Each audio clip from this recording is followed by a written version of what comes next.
Hello. How are you? Good? Yay. So, I'm Ozzy. Today I'm going to talk about a few things about jobs to be done. I'm still experimenting with this technique and I'm learning a lot about it and I wanted to share with you. So jobs to be done helps with three key things. Avoid building stuff no one wants, understand what a product needs to do, and reveals why and how people choose a product or a service. So let's start with a quick icebreaker question. So let's assume that you're the CEO working for a company. You wake up one morning and you're having a shower and you come up with a genius idea for a new product. So what is the probability of that new idea becoming a successful product? Hands up if you think it is around 10 to 20%.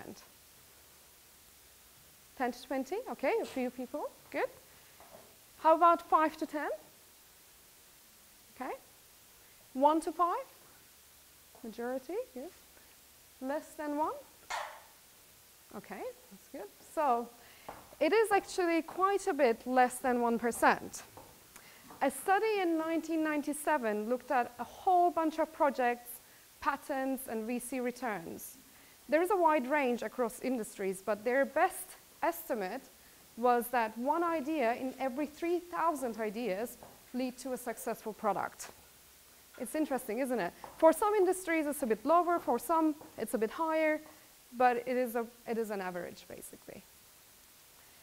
What we anticipate looks a bit like this. You've lined it all up, built it.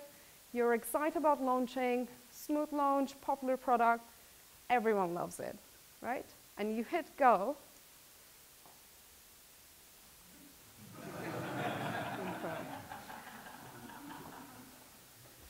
Products that don't satisfy the job to be done go a bit like this. You might get to this launch point a bit faster by using Lean and Agile, but they don't really tell you why it failed. Jobs to be done hopefully gives us a bit of an insight and theory as to why. So let's get an understanding of where we are today. So how many of you are working on a new product? New product? Yep. Generally 1/3 of the room every time I ask. Okay. How about improving an existing product? Majority. Okay. So when it comes to improving existing products, there is a second category of product failure: overserving. Clayton Christensen studied a bunch of companies with successful existing products that were wiped out by new entrants into the markets. He called this the Innovators' dilemma. It is the danger of chasing high-margin customers and giving them what they ask for. And the result looks a bit like this.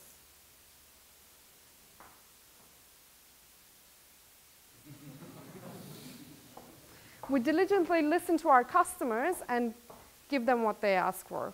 And the result seems to be more than what our customers can actually absorb. We overshoot the sweet spot for the job to be done. So, does anyone recognize this? Yeah, of course. So this is one of my favorite examples of overserving. So in 1996, Kodak listened to its customers and gave them new features, like high definition and panoramic shots, an easier way to load film, and a more compact and secure way to store negatives. The advanced photo system was a major upgrade of photo technology. But within a few years, it was dead. It was wiped out by a new entrant into the market, an inferior product in terms of picture quality. Can you tell me what it was? Exactly, digital photography. So, which brings us to the first lesson we get from the job to be done, to focus on the higher purpose. It is very tempting to look at the product that you see and figure out, like, how you can make it better, improve it, add more features, bells and whistles. It is very tempting, but what we need to do is to look behind the product, the reason why people are hiring it.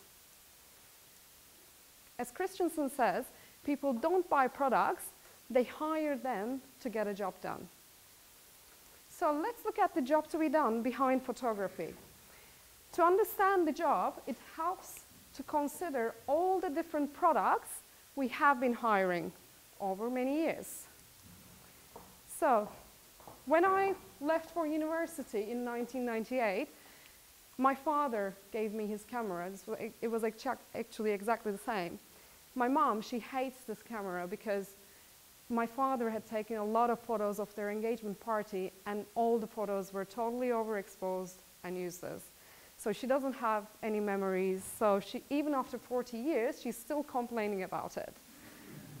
Anyways, this is just a box with a hole in it, and the image itself is stored in wet film, right? And this process requires us to mess around in dark rooms. It's kind of a painful process, which hadn't changed much since 1930s with the introduction of Kodachrome. So that was 1930s, but what product did we hire before this? So if we go back 100 years from the introduction of Kodachrome, we can still see the same job, but done with a different product, Daguerreotype. So this is actually the earliest photo of people taken in Paris by Mr. Daguerre from his window where he lived and worked.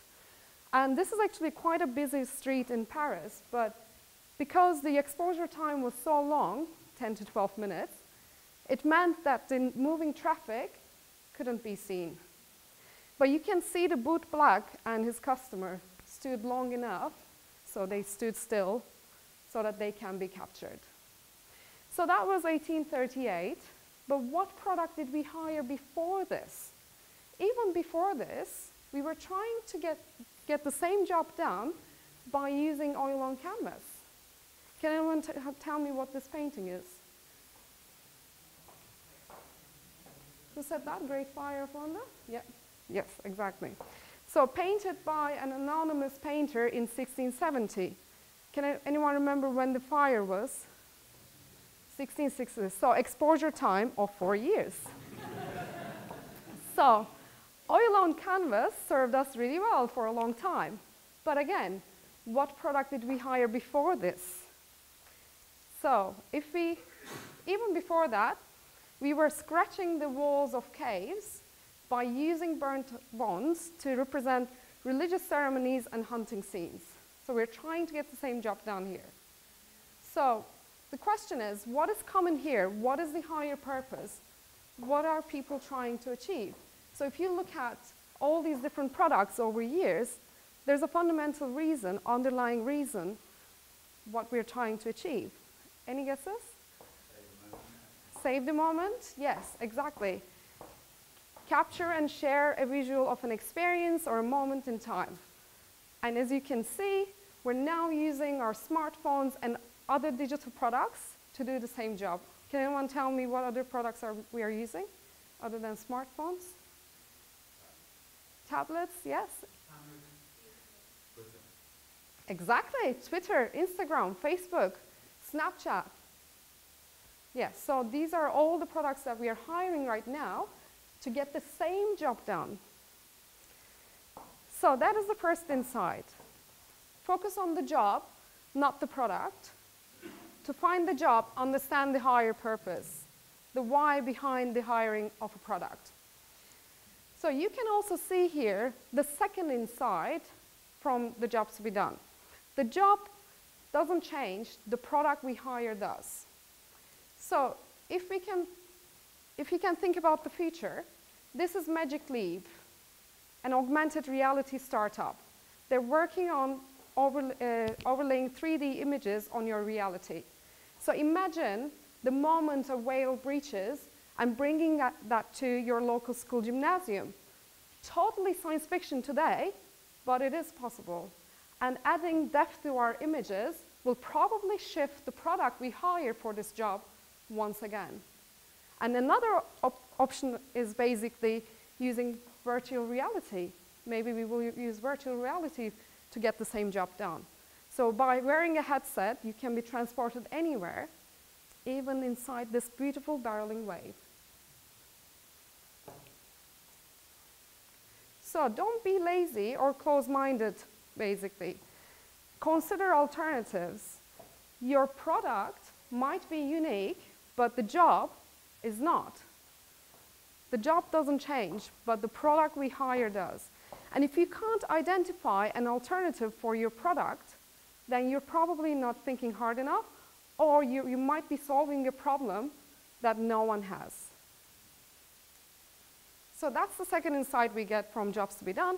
The job doesn't change, the product we hire does. So, lesson 3. Improving the product along the various parameters of value might lead to over-serving. So remember the advanced photo technology, advanced photo system. It is tempting to offer all the bells and whistles, different features that your customers might ask for, or perhaps your sales team might say, oh, we need these features to close the sales, right? It is very, very tempting, but it is also very dangerous. Clayton Christensen puts it like this. So there is a rate at which our customers can observe improvements in performance. And not all customers are the same. So some have higher expectations, some have less. But as you can see, there is a spectrum. And the rate at which we can actually serve our customers and make improvements in the performance, it tends to be higher than what our customers can actually observe. And the challenge here is we have a tendency to go up market, chasing higher margin customers because we want better profits, higher margins. And this is actually what we are taught to do at business school. And it works really well for a while. And then what happens is the problem comes when new technologies enter into the market, which they always do. And in the beginning, they are inferior to the current technologies. So the incumbents tend to ignore them. But over time, they catch up, they improve, and they become better. And they start eating the market share of the incumbent from behind. Yeah. So this is basically about disruptive innovation, and you can have a look at Clayton Christensen, the Innovators Dilemma. So the problem is basically, if you're the incumbent, when have you drifted to the over-serving territory? So you need to kind of like watch out and be aware of that. So when you understand the underlying job to be done, you realize that it is less about the bells and whistles, the features you add into your product, but it is more about how you get that job done. How much easier it is, faster, lighter, is it longer lasting? So you need to think about that. So for instance, with digital, if you think about digital photography, the quality of the pictures were much worse, right, in the beginning. But because it was easier to capture the moment and faster to share with someone, it dominated the job to be done very quickly. And we have seen this in other industries as well. So if you look at the analog to digital transformation, it has resulted in an explosion in the number of photos that we are compelled to share. Now we are sharing 30 times more in 1 year than analog photos ever taken. It's crazy, isn't it? So that is the lesson 3. Beware of over-serving. So lesson number 4. Jobs to be done encourages us to think about the switching process. The process of how customers go from one product to another. So has anyone here heard of Net Promoter Scores? Do you guys use it? Yeah, it's a way to measure customer satisfaction. But it is also a lagging indicator of performance, because your customer's already there with you and you might have an amazing Net Promoter Score. But the switching process might be the blocker for you to get your customers or potential new customers to try your new product. So if the switching process is full of friction, they're not going to give it a try. So that's why we need to understand the switching process. So we're going to paint a generalized picture of the switching process, the process of going from one product to another. And we're going to look at the time and energy invested. So you can think of the y-axis as the time and energy invested. So in the first phase, we have a bit of a light bulb moment, and you're not really spending too much time or energy into it. You just had like a thought about, oh, okay, there's this new product over here, and I'm not really happy with my current product. So you're passively looking. Information about the alternatives actually come to you.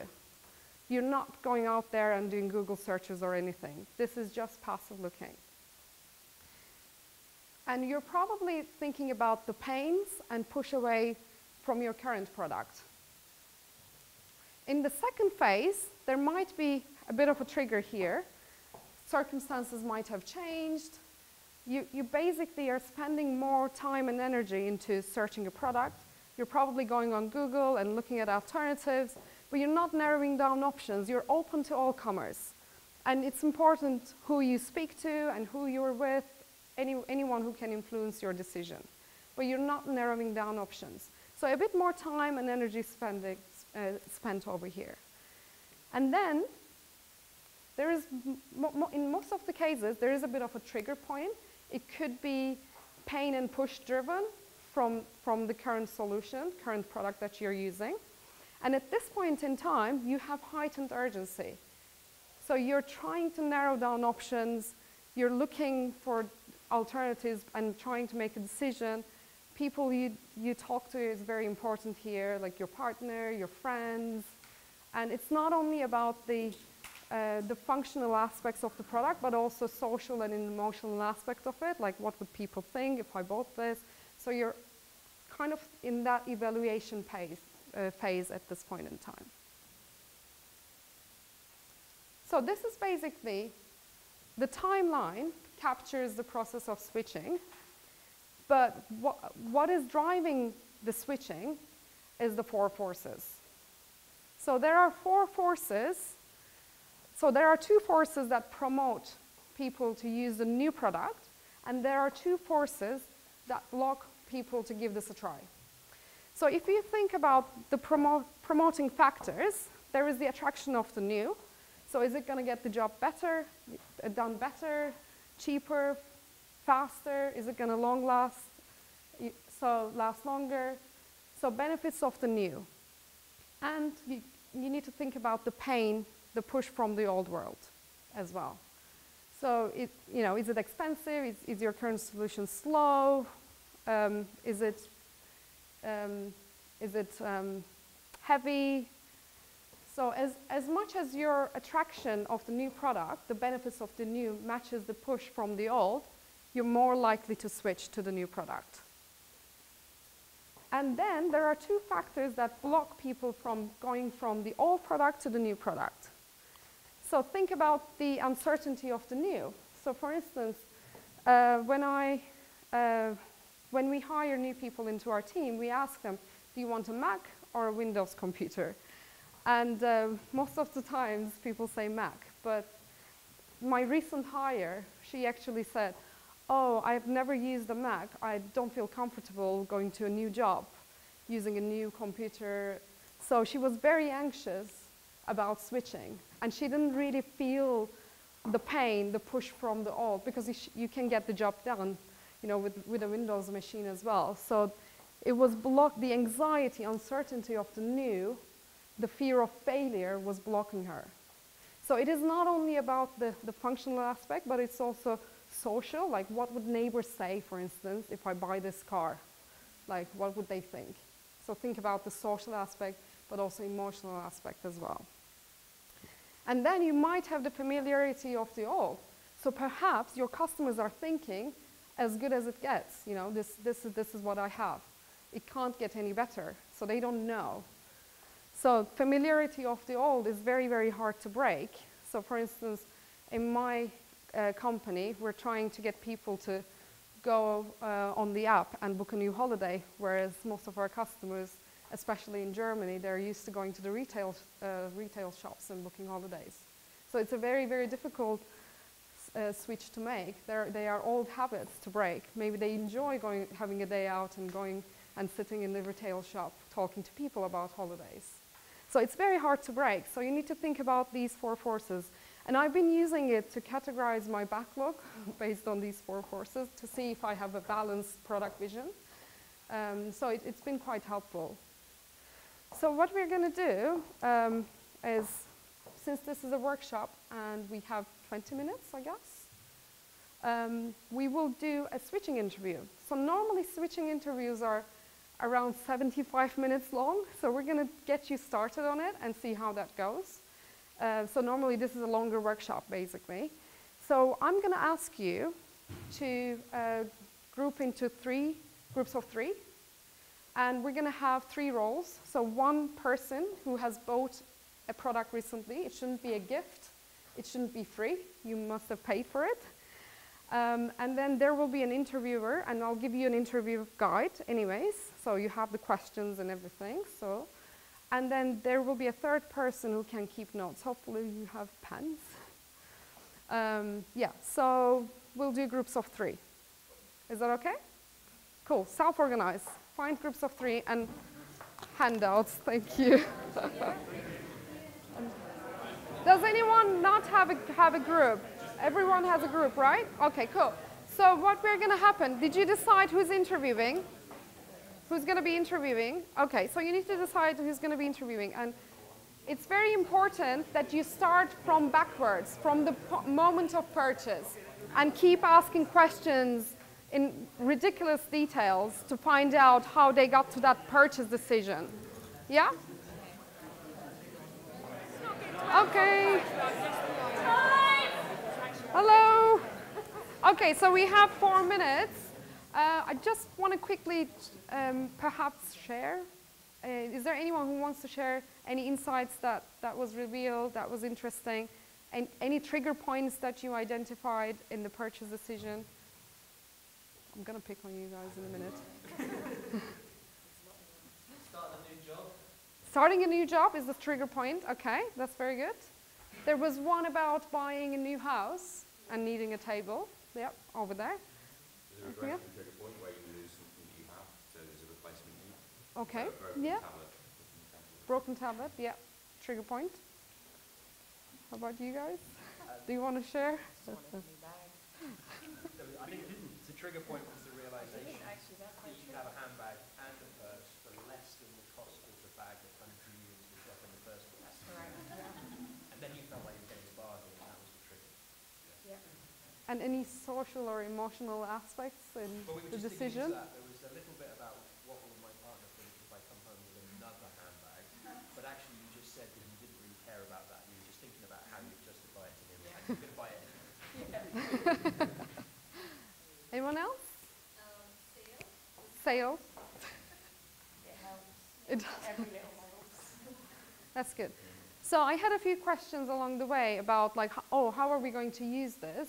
So basically, as a product manager, you're trying to make the switching process as smooth as possible. So for instance, most online retail companies offer a free return or delivery. So that's kind of like reducing the friction for you to make that decision. So it is a lot faster and easier for you. It reduces the anxiety, going back to those 4 forces. Like it's kind of like reduces the anxiety factor. So as a product manager, you're trying to make that switching process faster and easier for the customer so that they can, the potential customers can give it a try. And then, of course, you're trying to understand the 4 forces, which we didn't get to because normally these interviews last 75 minutes. You're really drilling into it. But unfortunately, I just had to give you a little bit of a flavor. But you can try it out and see how that goes. I had colleagues who tried on their partners and so on. Any questions or any other insights that you would like to share? Yeah? Are we doing it on people who made the transition? If we do that, we're not missing out on people who fell short of the trigger. And so we need to understand why. Yeah, I think you could do both. Yeah, definitely you could do both. So for instance, yeah, if you have a hypothesis around what the alternative products are, then you might want to go and interview those customers. That would be very powerful. Absolutely. Yeah. Running out of time. 1 minute? Okay, cool. Okay, just to very quickly recap, we can all discuss about it. As I said, this is a technique that I'm experimenting with as well in my company. So yeah, I'm happy to discuss and learn more as well. So there are 4 things that we discussed. We said focus on the higher purpose, the reason behind the hiring of the product. The jobs to be done doesn't change, but the products we hire do. Beware of over-serving and adding lots of bells and whistles into your products. Actually, less is more. And switching process is key. Understand the switching process and make it as smooth as possible for your potential customers. So if you want more, I have added a few sources over here. Jobstobedone.org is really good. You can actually listen to some switching interviews there, which are very, very insightful. There is a mattress interview, which I really like. Do listen to that. It's very cool. And then there are some other materials here. And Clayton Christensen, Innovators Dilemma is another good source. And if you have any questions or feedback, please email me or find me afterwards. Thank you.